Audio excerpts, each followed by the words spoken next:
নমস্কার বন্ধুরা, কেমন আছেন সবাই? রেয়ার ভিউ মিরর চ্যানেলে আপনাদের সবাইকে স্বাগত জানাই। চলে এসেছি আবার একটা নতুন শর্ট ভিডিও নিয়ে। আজ আমরা এসেছি হায়দ্রাবাদ কালীবাড়ি বা সৈনিকপুরী কালী টেম্পল দর্শন করতে। অনেক দিন ধরেই খুব ইচ্ছে ছিল আসার, তাই আজ চলে এসেছি।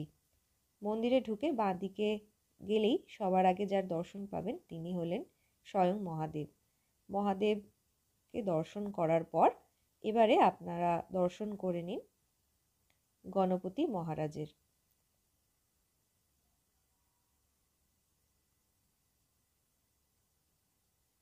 এবার আপনাদেরকে মন্দিরটা একটু দেখিয়ে দিই।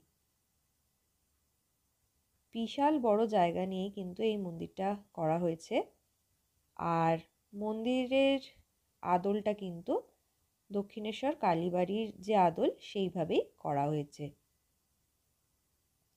ভেতরটা গেলে এত সুন্দর লাগবে আপনাদের, সেটা আপনারা যতক্ষণ না এই মন্দিরে যাচ্ছেন আপনারা বুঝতে পারবেন না। এক পাশে মহাদেব আর আরেক পাশে গণপতি মহারাজ বসে আছেন, আর মাঝখানে হচ্ছে মায়ের মূল বিগ্রহ রাখা। আর এই মায়ের মূল বিগ্রহ চারিদিক থেকে প্রদক্ষিণ করার জন্য বেশ সুন্দর একটা জায়গা করা হয়েছে। আর যখন আপনারা প্রদক্ষিণ করবেন তখন দশ মহাবিদ্যার প্রত্যেকটি রূপ আপনারা এখানে দেখতে পাবেন। প্রদক্ষিণ করা হয়ে গেছে আমাদের, এবারে আমি আপনাদেরকে মায়ের দর্শন করাই। এই দেখুন, মায়ের পুজো চলছে। এখানে আপনাদের গেলে ভীষণ ভালো লাগবে, ভীষণ মানে কি বলবো, একটা অদ্ভুত মানসিক প্রশান্তি অনুভব করবেন আপনারা। আমি যখন গেছিলাম বিশ্বাস করুন আমার একদম মনে হচ্ছিল না আমি বাড়ি যাই, মনে হচ্ছে আমি এখানেই বসে থাকি। আর একটা কথা আপনাদের জানিয়ে রাখি, এখানে কিন্তু পুজো দেওয়া নিয়ে কোনো রকম কোনো সমস্যা হয় না। কোনো বাধ্যবাধকতা নেই যে আপনাদেরকে এত টাকারই পুজো দিতে হবে বা কিছু। আপনাদের যা সামর্থ্য, যতটুকু আপনাদের যেভাবে মাকে পুজো দেওয়ার ইচ্ছা আপনারা সেইভাবে মাকে পুজো দিতে পারেন।